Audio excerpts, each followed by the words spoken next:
How's it going, guys? Peruvian trucker back with another video. I'm gonna try this again. On the road, when you get some downtime, you gotta try to work out because you gotta stay healthy, you gotta stay fit. So we're gonna try this again.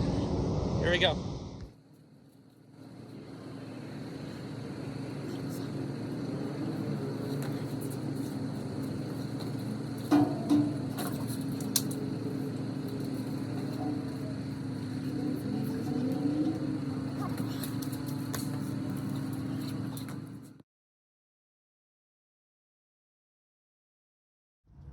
How's it going, guys? Peruvian trucker back with another video. Happy 4th of July, guys. We are in Bakersfield, California, or somewhere near Bakersfield, waiting to get a load. So I wanted to take this time to talk about potentially the worst day in trucking. It really can't be the worst day because we did break down 5 weeks into TnT, so that's probably my worst day to date. But you know, this was pretty close. It was a really tough day for sure. But before I get into that, I wanted to give a huge shout out and thanks to Scotty the trucker. Thank you very much, man. Like, your comment on my last video was really good. It was awesome, really uplifting. I was having doubts about making that video, and I got really emotional. And I really didn't think it was going to be that good, but I'm glad that you liked it, and that it connected with some people. But anyway, again, thank you very much, man. Let's talk about the waiting game. I'm not going to call it the worst day in trucking, just a really rough day. So a couple days ago, we had a load going from Wisconsin to Newark, New Jersey. It was a meat load, and on the notes it said that we couldn't show up before our appointment time. And our appointment time was for 11 a.m. My shift started at like 1 in the morning, if I'm not mistaken. Maybe 2, I'm not sure. But early in the morning I started driving towards Newark for this delivery. At around 7 o'clock in the morning, I was already within 60 miles off the 90, so I decided to pull out a TA and, you know, just chill for an hour and a half so I could arrive there at around 10:30. Around 9 in the morning I started moving. We got there around 10:30, 10:35. I parked the truck on the street. It was a really bad area, for real. Like, everything was packed with trucks and trailers, and some people that just left their trailers on the street. There was very little room to maneuver and pretty much no room to park. But I found a spot and I parked. I was actually pretty proud of I actually took a picture of how I parked the truck, because it was in a very narrow street and I managed to leave plenty of room. And there were no parking signs, so we should have been fine to park there. But that'll come into play after. Basically, what happened is I parked the truck, I got off. My trainer's asleep. I'm not gonna wake him, and I go to check in. While I am at the check-in booth or desk, filling all the information for them to give us a call when they're ready for us to pull in, my trainer calls me. Apparently I parked in an area where I wasn't supposed to park, even though there were no signs saying that. I left plenty of room for the door of the building. But anyway, so they came out and they banged on the truck because we weren't supposed to park there. My trainer had to move the truck. I apologized on the phone when he called me about that, and I said, give me a minute, I'm checking in and I'll meet with you wherever you are, because he had to drive off. So we did that. I finished checking in. I meet with him. They tell me that it's going to be a long wait. Keep in mind, this is 11 in the morning. I checked in at 10:45-ish. But that's okay. I mean, it's not uncommon that you got to wait to get unloaded, or loaded for that matter.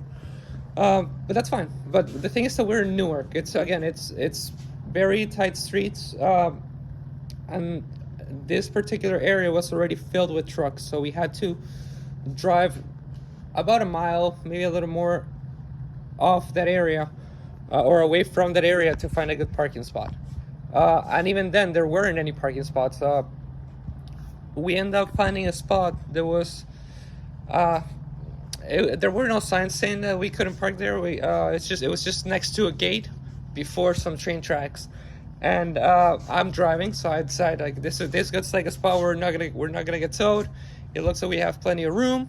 We're not blocking anything. I parked there. Even though these are all good signs, it's still New Jersey. I've heard that the toll bill can be very expensive, and it doesn't say we can't park there, but it doesn't say that we cannot either. So I told my trainer, hey, we're here. I'm just gonna sit it out and wait for them to call us. I'll be in the front seat. If anything happens, if it looks like we're gonna get towed, I can just drive away. We'll be fine. So this is at around, say, 11:15, and that's where the wait begins. I get on my phone. I start watching some YouTube videos, keep myself awake. I've been up for 10 hours at this point, at least. But, it is what it is. Usually, this will be a good time to sleep, wait for the phone call. But because of the place where we were at, I chose to stay awake, just make sure we're not going to get towed. So, a couple hours go by. I'm awake, but I'm tired. I get some Popeyes from Uber Eats. We're still waiting. Just staying awake. At around, I think it was like 4 or 5 o'clock, my trainer wakes up. He decides to go out for a walk. We're parked at this point. It's been 5-6 hours. So, yeah, he goes out for a walk. I'm still awake. I ordered 2 chicken sandwiches. I'm eating the second one, spreading them out to stay awake. At around 7 o'clock, doubt starts kicking in. Basically, I did go in and I checked in at 11 in the morning, but it's been 7 hours. So I'm like doubting myself. Did I give him the right number?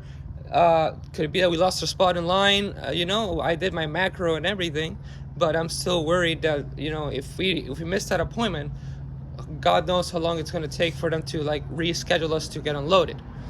So I started like overthinking it, and also like when I was checking in, my trainer called me to let me know that he was getting banged on the door. So what if while that happened I was distracted and I gave them the wrong phone number? I was just concerned that we lost that appointment time. So there's a number on the notes, of course. I called a bunch of times with no results. I got through, but it was a number for the lumpers, so they had no idea of whether we were checked in or not. So my trainer comes back from his walk, and I tell him, hey man, I'm worried we might have lost our appointment time, because you called me when I was checking in, so maybe I didn't write in the right phone number. Whatever. So like we decide to walk over to the place. It's like 8:30, 9 o'clock at this point, and we haven't been towed. So at that point, we assumed that we were good to just leave the truck there and just walk to the place. We walk to the place, and while we're walking now, my trainer did a video on partially what was happening. So I'm gonna put the link in the description. It was a good mile walk. We make it to the checking, and we speak with the attendant, and they confirmed that in fact we are checked in, that they still don't have a spot for us, and that we need to keep waiting. At that point I was relieved, because I just wanted to make sure that we did not miss our appointment time. So we walk back to the truck another mile, and at that point I'm ready to go to sleep. It is 9:30. They told me that they have everything. I can just I know for a fact we're not gonna get towed because it's been 10 hours. So I just get on the top bunk and I pass out. I put my phone on my chest, you know, make sure it's not on vibrator or in silence, and I just go to sleep. And yeah, I literally like I went to sleep at like 12:30 in the morning, you know, past midnight. We get the phone call. They're ready to unload us. Keep in mind, this is 23 hours after our appointment time, which again, it can happen. It's just rough. That's the worst part of trucking, in my opinion, like the wait, like that, because you know you gotta stay awake, or you gotta make sure you don't miss your appointment. It's not like when you're driving. But anyway, they call me at midnight, 12:30 in the morning, and I go ahead and drive to the gate, to the dock. Little side note: while all this is going on, dispatch had set another a pre-plan for us to pick up a FedEx load, a Blue Apron FedEx load from New Jersey at 8 p.m. of that night. So we were already, of course, 4 hours late at that point. But they went ahead and pushed that appointment for us. They really wanted us to take that load for some reason, even though there were like, I don't know, at least 5 other prime drivers in that same location that got taken care of before us. But that's fine. Back to the story. We make it to the gate at like 12:45. I parked the truck very, very well, in my opinion, for my considering my lack of sleep. But yeah, I park it in the dock. We're fine. I go back in the top bunk again, and I just pass out one more time. My phone is, you know, not on silent, so I can just wait for them to call me. They took 6 hours to unload us, guys. No, not 6, 5 hours. We parked in the dock at 12:45. At 6 in the morning, that's when they were banging on the door to let us know that they were done. Yeah, well, as you might imagine, it wasn't a nice. Well, they didn't call me to wake me up. They were just banging on the door. So I jumped off. They gave me the paperwork. We did the messages thing to get the code for the lumper.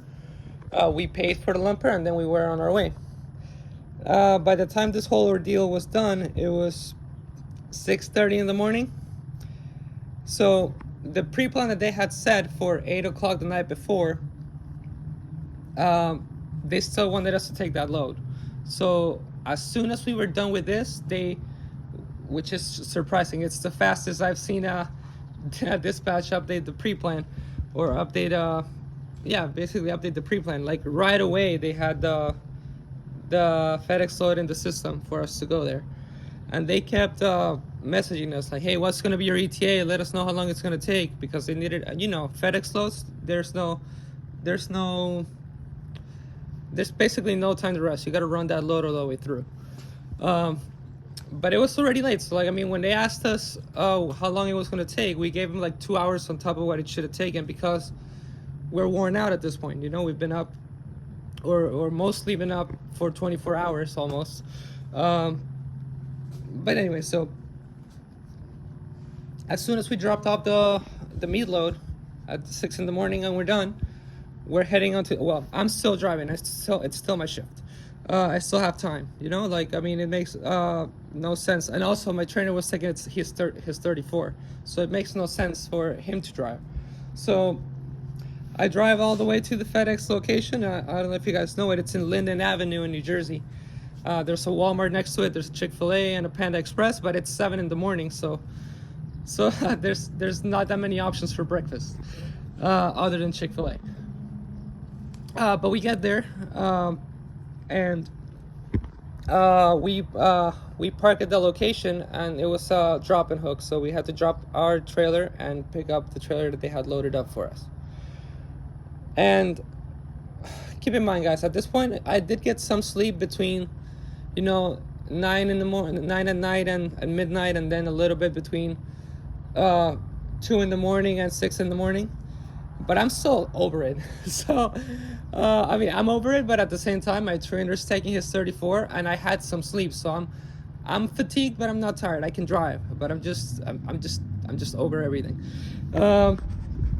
But so we pick up. Well, I go ahead and I go to drop off this trailer, and it took me like 5 tries to get this trailer on the freaking dock, to pick up the second one, to pick up the other one.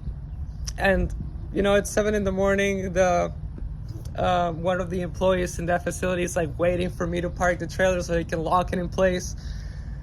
And you know, I get off and I'm like, I'm sorry, man. It's like, you know, it's 7 in the morning. Like, it's too early for me, even though I've been up since the day before. It's like the end of my shift at this point. But anyway, it's 15 minutes for me telling this story. At that point, like, I dropped that trailer. We picked the other trailer. We walked to Chick-fil-A and we got some breakfast. And then again, it was 8 in the morning, and my trainer, his shift, his 34 wasn't up until noon of that day. So I told him, yeah, man, like, I mean, I'm over everything, but I'm not tired to where I can't drive. I'm perfectly good to drive. And I drove my 6 hours that I had left on that shift, on my shift, basically, because on the time we were waiting to get unloaded, I got my 10 hours, so I got my hours back. So I drove, basically, it took me like an hour and a half to get to the pickup, and then I drove another 6 hours after we picked up that load. And that was it. I mean, again, it doesn't sound very eventful, but for those who've been there, I know, like, I mean, the waiting game can be tough. It's important to get some sleep when you're waiting. That's your opportunity to, you know, regain energy or recover. But also make sure that you park in a good spot, I guess. And yeah, that's basically what happened. That's the whole story. And the next day I was like really over it, and I was upset in the moment because I didn't get any sleep. We didn't know how long it was going to take, and they took over 12 hours to unload us from the appointment time. And it sounds like a horrible experience, and it was a horrible experience in the moment, but as many things that I've mentioned in the past, or I will mention in the future, like, it's such a small bump on the road when it comes to like all the other wonderful things that you get when you're trucking. Like, I mean, the moment I hit the road that morning, and I'm, you know, already listening to music, I'm you know, focused on getting to our 90, the next 90. I'm just like in the moment, in the zone, in the highway. It's beautiful. It's great. I mean, it's it's funny, man. Like, well, I love driving in the first place. So people probably like think it's weird. Like, my friends tell me that, you know, that they couldn't do it because, you know, basically all you do, like, our job 90% of the time is go like this with both hands. I'm holding the phone right now, but it's literally like this.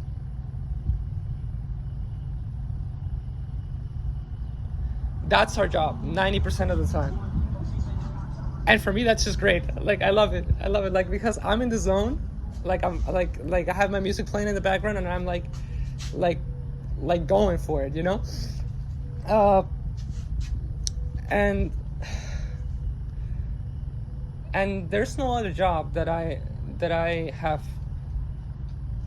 enjoyed to that degree. It's hard to explain the level of the enjoyment because it sounds so boring, but I love driving. I love it. Like, I mean, I go to sleep after my shift is over, and even if I only do my 10 hours, like, I take my 10-hour break. I just drive and I go to sleep. I wake up and I'm ready again. Like, I'm excited because I'm gonna get to keep driving, and I'm driving this truck, and I'm parking it, and I'm moving it around, and I'm, you know, I'm holding it. I'm holding the boat,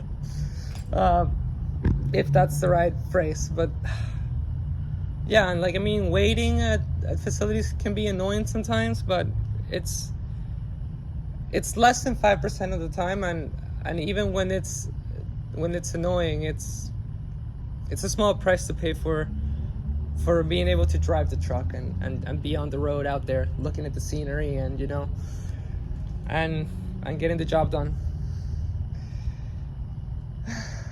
But yeah, again, hopefully this video was a little informative, if not at least entertaining.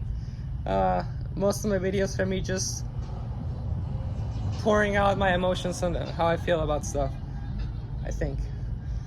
And I guess if there's anything to take away from this video, other than I love trucking regardless of the waiting game, it is that find a good place to park when you have to wait, and make sure you get some sleep. I am a heavy sleeper, so I'm always worried that I'm not gonna wake up.